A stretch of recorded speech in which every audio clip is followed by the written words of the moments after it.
Rodríguez Manzanares, creador de la rima JB y codificador de la lengua artificial Altores.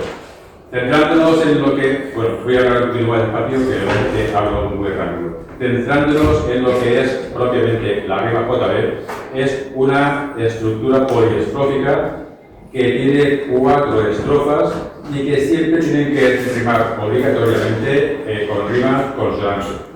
Para hacer esta nueva, o para crear esta nueva estructura, digo que rescaté del olvido una estrofa de 2 versos, que es el pareado. El pareado se suele utilizar muy a menudo en lo que son los refranes.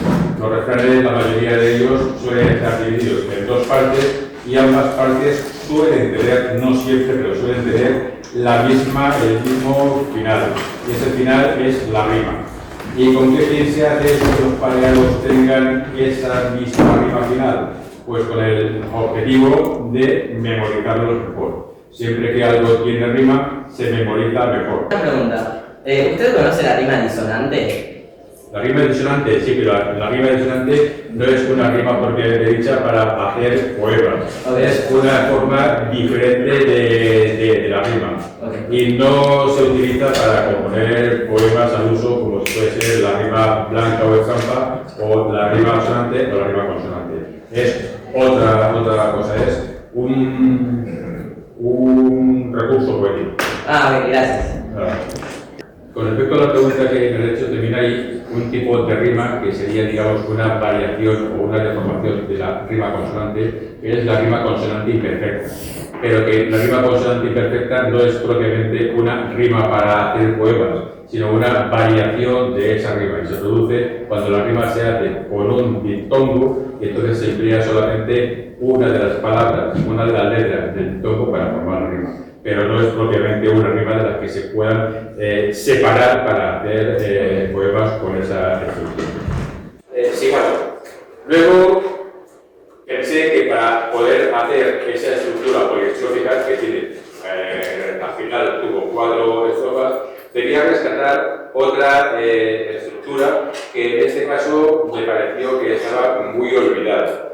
Y es el tetrástrofo monorrimo, también llamado cuadernalillo. Esta composición son 4 versos alejandrinos que riman de la misma manera.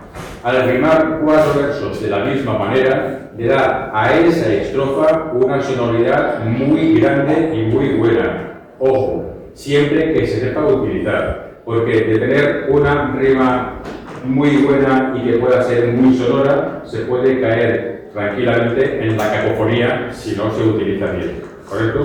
La cacofonía, dicho en palabras muy simples, es cuando lo que un poeta, en este caso que nos ocupa, escribe y en su cabeza suena muy bien, pero a la hora de leerlo otro que no es él, no suena tan bien porque es malo. ¿Pero por qué? Porque lo piensa diferente que como... No es porque lo piensa diferente, es porque a lo mejor dentro de la cabeza del poeta lo que está haciendo es algo muy bonito. Hay algunas rimas como la rima fácil, por ejemplo los participios que acaban en algo. Entonces, si un poeta hace, y más en este caso, como es la rima JB, con 4 versos que tienen que rimar de igual manera, más el verso del terzo que tiene que unirse al cuerpo monorrimo, que también rima de la misma manera, si ese no ha buscado las palabras adecuadas para que suenen bien, es más fácil que suene como cacofonía que como suene como verso político. ¿Correcto? De hecho, si yo veo en un poema de lo que sea una rima JB, un soneto, una espinera, un lo que sea, y la rima es ando, ese poema directamente lo califico como de muy malo. Y si tiene que pasar por mí para ser parte de un jurado y para tener que valorar esa poesía directamente no controlo. Ok. ¿Cómo le calificabas? Muy malo. Muy malo. Mi función de estar aquí hoy es hablar sobre la rima JB. La rima JB es una estructura neoclásica que es poliestrófica, tiene 4 estrofas, de las cuales intenté rescatar dos estrofas que estaban un poco olvidadas dentro del mundo de la poesía. Que son el pareado por un lado, que básicamente se utilizaba en el ámbito de los refranes, y luego en dos estructuras, una que se quedó un poco olvidada en el tiempo, que es el despeje, y otra que se utiliza pero con pie quebrado, que es el oriente. Diga.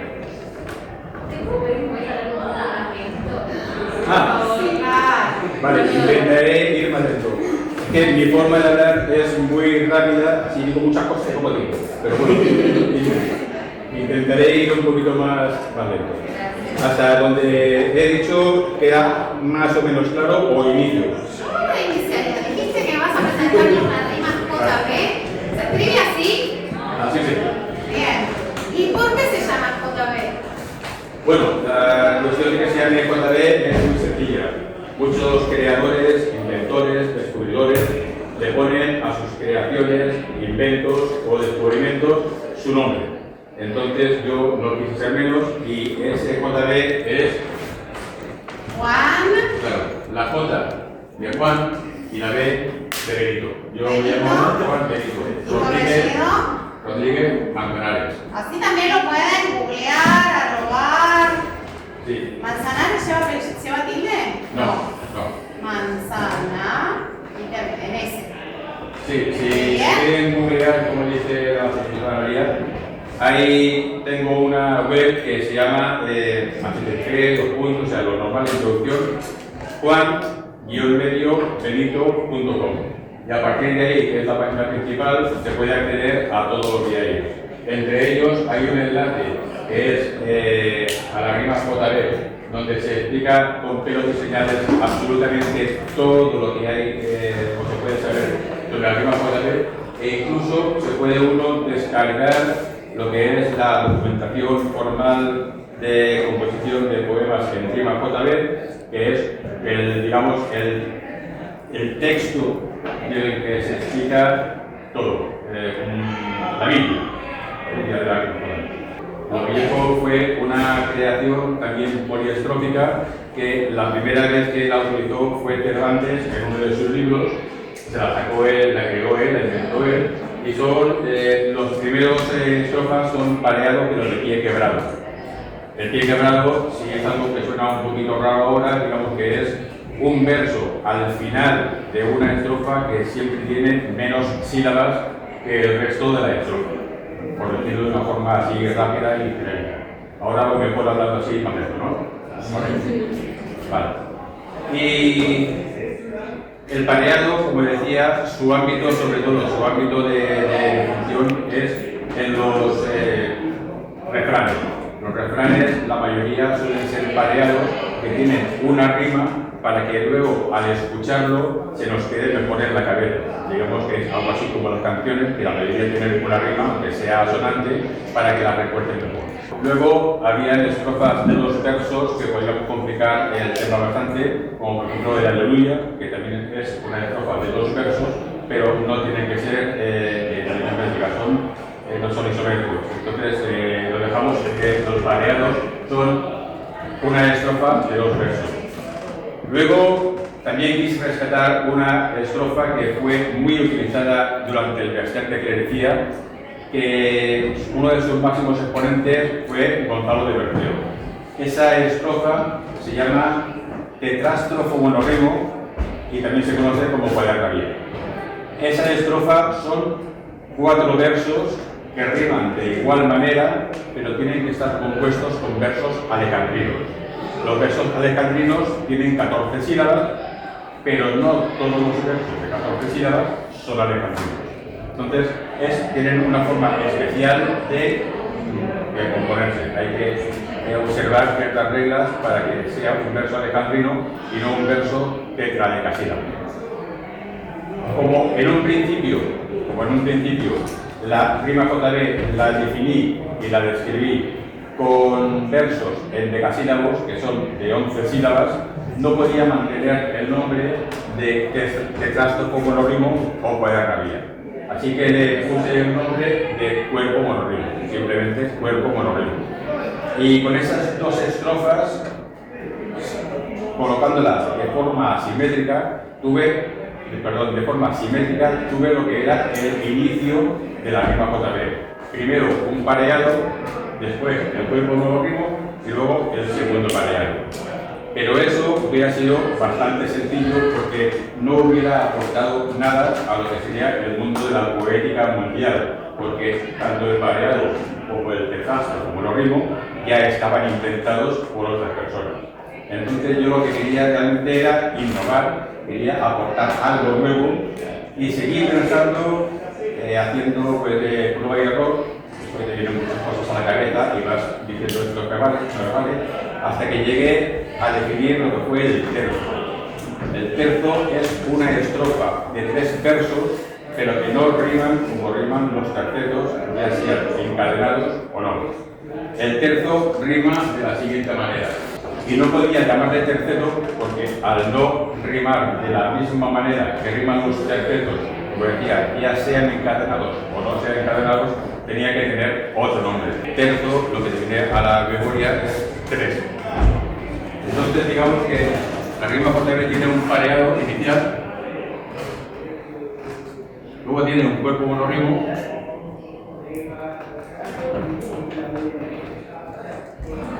y un segundo pareado. Una cuestión importante, importantísima, es que las 3 primeras estrofas no deben tener la misma rima, deben tener rima diferente. Y eso lo explicaré ahora cuando ponga el terzo, que es la cuarta estrofa. Luego, según el poeta a su albedrío, puede unir y hacer un JB final con 5, 6, 3, 2, 18 JBs. Pero todos son independientes y todos tienen que tener 4 estrofas, que es pareado, cuerpo con rimo, pareado, terzo. Si quieres añadir más, sería de nuevo pareado, cuerpo con rimo, pareado y terzo. El terzo hemos quedado que tiene 3 versos. Y esto rima de la siguiente manera. El primer verso rima con el primer pareado. El segundo verso rima con el cuerpo monorrimo. Y el tercer verso rima con el segundo pareado. Con esto lo que conseguí, digamos, es hacerle ojitos, no sé cómo se diga la expresión, si dice aquí también, hacerle ojitos a lo que es la poesía blanca. La poesía que no tiene rima, porque esto cada uno rimará de una manera. Por ejemplo, el primero puede rimar en por, el segundo en edo y el tercero ida. ¿Vale? Está totalmente prohibida la rima asonante o la poesía que se llama blanca o escama. ¿Y por qué están prohibidas ambas dos? La rima asonante se utiliza mucho en el romance. El romance, digamos, es la estructura por excelencia donde se emplea la rima asonante. Pero la rima blanca sería muy tonto, por ejemplo, volver a utilizarla, porque el efecto del terzo de unir y concatenar con la rima y el principio y el final se perdía. Serían simplemente 11 versos al azar que cada uno rimaría como quería. Y entonces no sería una rima JB, sería una estructura de 11 versos al azar, cada uno lo ha rimado como le ha parecido. Y esta es la estructura, digamos, básica de lo que sería la rima JB, que como, digamos, lo definí por primera vez. Pero luego vinieron más variantes, y la primera que vino fue pasar esto a versos octosílabos, que los versos octosílabos dentro del arte menor es los versos octosílabos por excelencia. Siempre un verso octosílabo es, digamos, el estandarte del arte menor, igual que los versos decasílabos es el estandarte del arte mayor. Los versos empiezan en bisílabos. No puede haber versos monosílabos, porque las palabras monosílabas tienen su acentuación prosódica en la última, que es la única que tienen. Y según la perspectiva poética, cuando un verso acaba en palabra aguda, que serían todos monosílabos, se le suma una sílaba. O sea que si intentáramos hacer un verso que acabara en, no sé, pan y ar y tal, eso sería un verso bisílabo y este por eso bisílabo, porque al acabar en aguda se le sumaría una y tendría dos. Cuando terminan en palabra esdrújula o sobreesdrújula, que existen, aunque son controversias críticos al verbo, se le resta una sílaba. Sabemos que es así, o digamos que la explicación más razonable que yo he encontrado en los libros correspondientes es que al acabar una palabra en aguda acaba con una fuerza grande. Y al acabar con una fuerza grande es como si la palabra dejara un eco. Y ese eco es la suma de una sílaba. ¿Entienden? La palabra grave o llana no suele tener ese eco, porque acaba de una forma, digamos, sencilla. No hay fuerza en la última sílaba. El acento prosódico estaría en la primera, pero tampoco es un acento para que sea relevante. Y las esdrújulas o sobreesdrújulas es que la acentuación prosódica está en la antepenúltima. Entonces, si lo vas a decir y la misma palabra esdrújula es esdrújula, cuando uno dice esdrújula, parece que al marcar primero la antepenúltima, el resto es como si fuera de cayudo. Esdrújula, igual de cayudo. Y al ser de esa manera, se le resta una para poder compensar agudas, graves o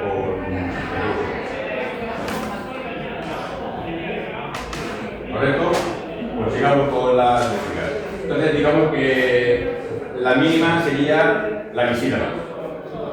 Y hay un punto de inflexión que es la de 8 sílabas, la octosílaba. Desde las sílabas, los versos con 2 sílabas, hasta los versos con 8 sílabas, eso sería el arte menor. ¿Vale? Y hay una diferencia muy grande que luego explicaré con el arte mayor. Y el arte mayor es a partir de las 9 en adelante. ¿Hasta cuándo? Hasta cuando el poeta le parezca. No hay ningún tipo de restricción. Pero, a partir de las 16 es lo aconsejado por la perspectiva poética. Los versos de 18 sílabas ya son largos y a partir de 18 sílabas se recomienda no utilizarlo por el sentido de que hasta 16 sílabas cuando uno lo está leyendo o lo está recitando puede mantener la cadencia de la rima, pero más allá se convierte en prosa pura. Imaginad un poema cualquiera, sea rima JB, sea monólogo, sea una octava real, sea cualquier poema que lleve una estructura en métrica y en rima, imaginamos que tenga por verso 38 sílabas. Primero que a lo mejor no cabe ni siquiera en el renglón y hay que emplear renglón y medio para poner el verso. Cuando lo estuviera leyendo, lo que es la rima se quedaría diluida en la nada, porque no se percibiría la rima. De hecho, los versos extremadamente largos siguen teniendo nombre. Los de 20 se llaman quintasílabos, los de 30 que quintasílabos, o sea que tienen nombre que se pueden utilizar. Pero a la gente que no cogerían es que cuando un verso no coge en un renglón o no coge en el espacio que hay para ponerlo, porque a veces no es un renglón, sino es la parte de una página que te deja, porque aquí va la fotografía y está destinado a otro PDFs. Entonces, en la parte que te deja, tendrías que poner el verso, y aquí, como no te coge, tendrías que pasar hacia abajo, pero con un corchete y seguir aquí. Y siempre desplazamos de lo que es la parte izquierda. Y si aún así no te cogiera, tendrías que hacer otro corchete y aquí. Y entonces coger un verso así, y luego añadir otro así, eso para leerlo es un follón. El arte mayor empieza en los versos de 9 sílabas hasta el final. Pero como ya hemos hablado, 16 sería lo más adecuado, 18 lo más extremo, y a partir de ahí ya sería posible, ¿vale? Entre el arte menor se encuentra el famoso romance, que suele ser versos, la mayoría. Y en el arte mayor hay una métrica que le llaman la métrica prohibida, que es no prohibida porque no se deba hacer, sino porque es la más complicada de alguna manera. No sé cómo puedo explicar para que quede. Y lo digo porque los versos de arte menor normalmente no tienen una acentuación fija. No tienen una acentuación fija porque todos los versos de arte, de cualquier tipo de arte, en la séptima, en este caso, tiene que tener la acentuación correcta. En cual que sea ridícula, aguda o llana. Y los demás no están obligados a una acentuación específica, ¿vale? Los más puristas sí que diferencian y le dicen que sí, se acentúa en la segunda o en la cuarta. Pero eso ya son tirar muy fino y en general, pues, la amplia mayoría de los versos, por ejemplo, los subtonsílabos, en la séptima tiene acentuación en la baja libre. Pero en los de arte mayor, a partir de la sílaba 9, o sea, los eneasílabos, por obligación, deberían tener una cesura. La cesura es una pausa interversal que divide el verso en dos. Y entonces, de tener 8, donde no hay ningún tipo de restricción, a tener 9, que tienes que incluir cesura y tienes que incluir una acentuación fonética correcta, es muy grande. Por eso, a los versos de 9 sílabas llamaban la prohibida, por no decir algo más grueso, porque hay relaciones más. Bueno, que se sale un poquito del tema de reforma. Pero bueno, los versos de 9 no suelen ser bien recibidos dentro de la poética mundial. Digamos que de los versos octosílabos pasaríamos directamente casi a los versos endecasílabos. Los eneasílabos y los decasílabos suelen pasar desapercibidos. Igual que aquí se empiezan, en el arte menor se empezaría a utilizar a partir de los que tienen 5 sílabas en adelante. Los tetrasílabos y los octosílabos no suelen utilizarse porque, entre otras cosas, expresar una idea con sentido y una idea que tenga un hilo argumental con versos en sílabos es extremadamente complejo. Y como es extremadamente complejo, digamos que a partir de los tetrasílabos, 4 sílabas, es cuando empieza un poquito el poeta a poderse desarrollar.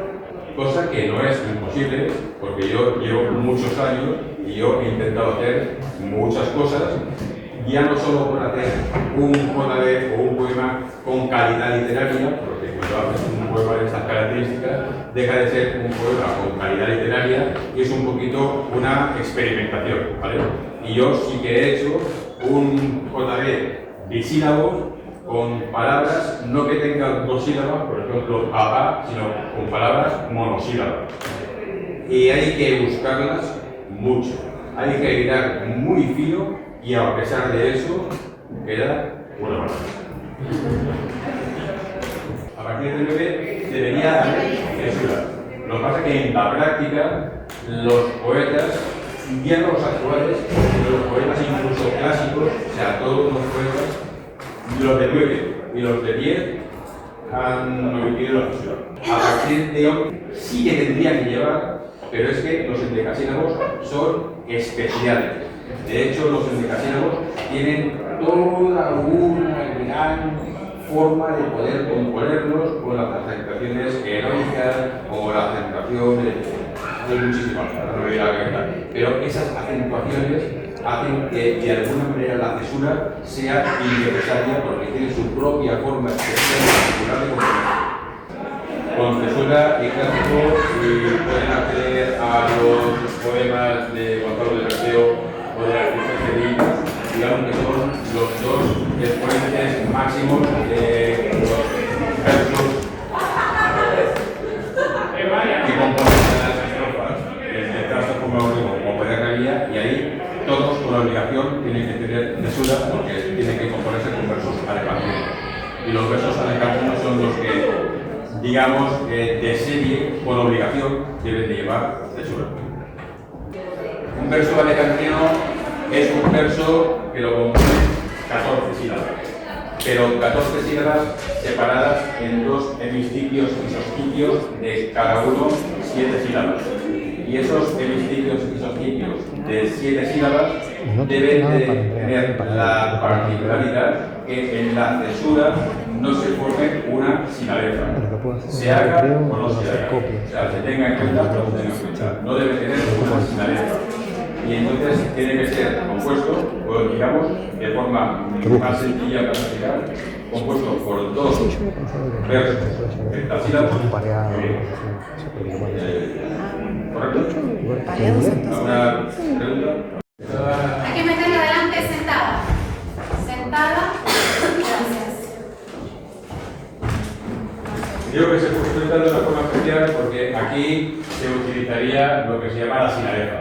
La sinalefa es la unión entre la última vocal de una palabra con la primera vocal de la siguiente palabra. Y esto lo que hace, o sea que esto y esto, o, un, sería una sinalefa, a, o, un. ¿Vale? ¿Correcto? Y esto lo que hace es plasmar dentro de lo que es la poesía, la poética, la deformación que tenemos al hablar. Cuando nosotros hablamos no decimos bajo un, sino bajo un.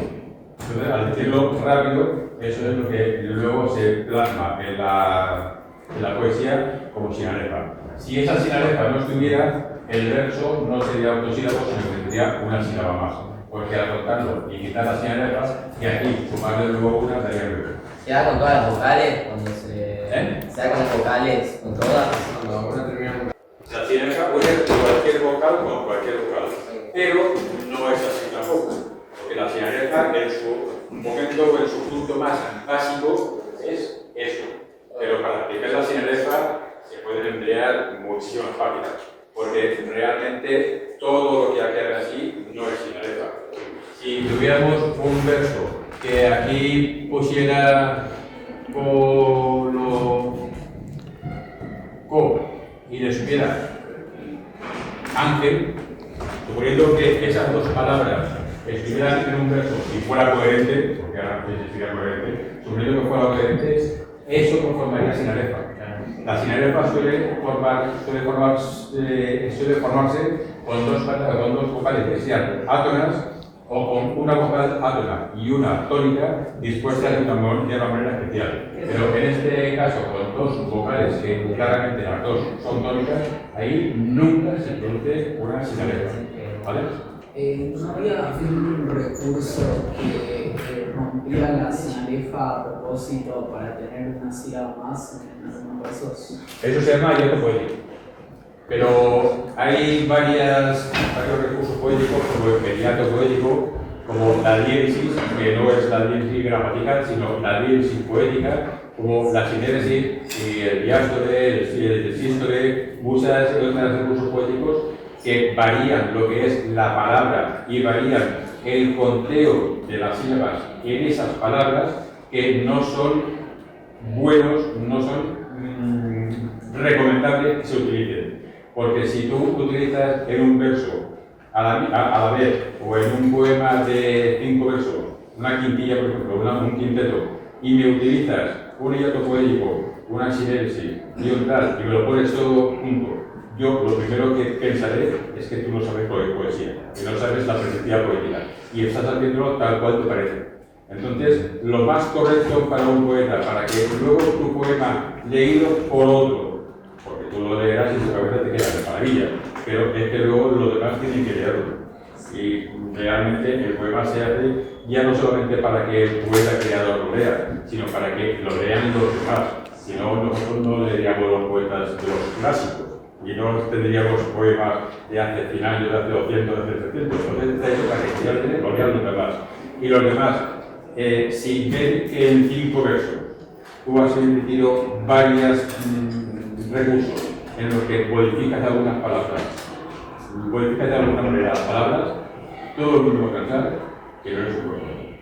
Entonces, a la hora de hacerlo, el hiato poético no deberías utilizarlo. Lo que es la sinéresis no deberías utilizarla. Lo que es la diéresis poética no deberías utilizarla. Lo que es la diástole no quería la sístole, en la teoría, porque eso no llevará a ningún lado. Utiliza la sinarefa. Hay una cosa que es la diástole que decía, que con el pie lleva todo, que la diástole lo que hace es adelantar una sílaba la acentuación prosódica de la palabra. ¿Vale? Entonces, si tenemos la palabra Nápoles, sabemos que es esdrújula. Y como esdrújula, la palabra tiene tres sílabas. Y a la hora de formar la rima, tendríamos que buscar otra que fuera ápoles. ¿Vale? Pues la sístole lo que hace es quitarle esa tilde y pasársela ahí. Entonces no se puede tilde y se le diría Nápoles. Entonces puedes buscar una palabra que acabe con oles. Pero eso es una burrada tan sumamente grande que simplemente el hecho de yo ver una poesía así, si estuviera en un concurso y soy yo quien tiene que valorarlo, llegaría. Mucho. Es Sí, pero no, voy a una estrofa que tiene dos versos que deben acabar de la misma manera. Sí. Y vamos a hacer un pareado, pero con rima consonante. Tiene que acabar desde la vocal que tiene la sílaba, el acento prosódico, hasta el final de la misma manera. Si acaba con A, tendría que acabar la A y la R. Pero si acaba en ADO, he cambiado, tiene que rimar todos que tengan ADO, porque la que tiene la acentuación prosódica está en la ADO, ¿vale? Y si fuera aquí, por ejemplo, que era Nápoles, pues tendríamos que buscar palabras que todas tuvieran ápoles, ¿vale? No, ápoles, ¿vale? O deberían estar separadas. Cuando nosotros hablamos, por ejemplo, decimos estaba encantado, se une porque al hablar nosotros normalmente ya lo hablamos unido. ¿Vale? Está unido.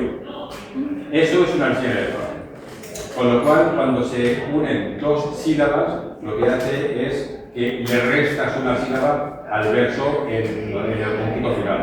Entonces, en lo que acabas de leer, hay una sinarefa en el medio, una palabra que acaba en vocal y otra que comienza en vocal y se unen. Esas dos sílabas se funden en una solo y te quita una del verso. Esto dicho muy rápido, a bote pronto y para hacerlo lo más simple posible. Porque en el libro de la Perspectiva Poética General de la lengua española, para explicar la sinarefa hay más de 20 páginas. Porque luego vienen sus condicionamientos, sus excepciones, sinarefas de 2 sílabas, de 3, de 4, donde se puede hacer cuando una sílaba tónica y la otra es átona, cuando al revés una es átona y otra vocal, cuando una es átona y vocal pero son iguales, es complicado. O sea que esto es, digamos, lo más básico para que vuelvas a entendernos y hacer una sinarefa o saber distinguir la sinarefa. Pero si podíamos unir las palabras en el verso marcó, ancla, seguidas, ese marcó, ancla, no formaría sinarefa porque la O es tónica, la de marcó, y ancla, aunque no lleve tilde, es también tónica. Entonces, eso no formaría sinarefa. Una o 3 estrofas, sino lo que se llama tirada. Una tirada es una cantidad indefinida de versos que pueden variar en lo que el poeta quiera expresar o lo que necesite. Puede haber una tirada de 12 versos o una tirada de 400.526 versos. Eso es ya independiente. De hecho, al decir esa cantidad tan larga de versos, podría decir que el poema del Biocid, que seguramente lo conocemos, un poema épico que habla del Biocid y de sus correrías, está escrito en tiradas. Aunque hay algunos puristas que lo diferencian y está escrito en varias estrofas y algunos el poema lo diferencian en 3 partes, una primera, una segunda y una tercera, y que cada parte habla de una cosa, generalmente cuando se escribió era una tirada. Y son versos, esos versos exactamente de arte mayor y son polimétricos, o sea que todos no mantienen la misma métrica. Hay versos que son de 14, otros de 16 y otros de 12, va variando mucho. Es uno de ellos y yo creo que en mi vida escuché hablar valenciano y me quiero dar el gusto de pedirte si nos podés saludar con lo que quieras en valenciano. ¿Se puede? Claro que vos,